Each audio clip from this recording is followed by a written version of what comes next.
I have to sort of pull myself back a little bit because I want to pre-plan it out and plan what I want so much that I have to give some space for like, well, if you get stuck too much on your goal or, this thing that you want to do or these things you want to do, you may end up missing out opportunities that happen as it comes.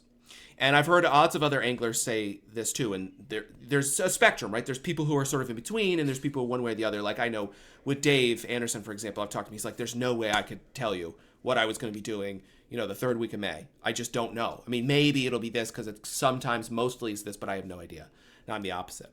But that's almost besides the point because that's not really even getting to what we're doing here today. But I just wanted to say it out loud because I think it's interesting. We're going to go back and forth. We're going to pick out 3 things. We decided ahead of time. I have not heard yours, Toby, but you have heard mine. But the first one I want to mention, because I think it's the biggest sort of, it's more of a philosophy than anything else. I want to fish more different kinds of structure.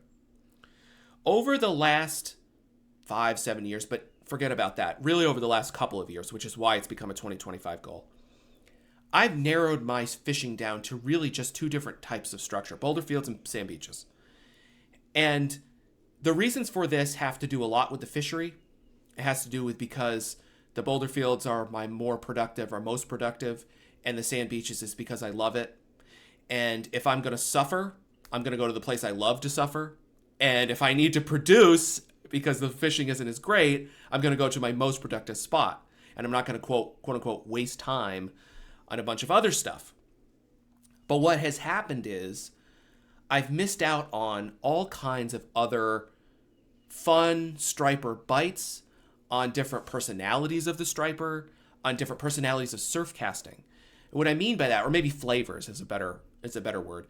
What I mean by that is that the striper is so adaptable and can be found in so many different places.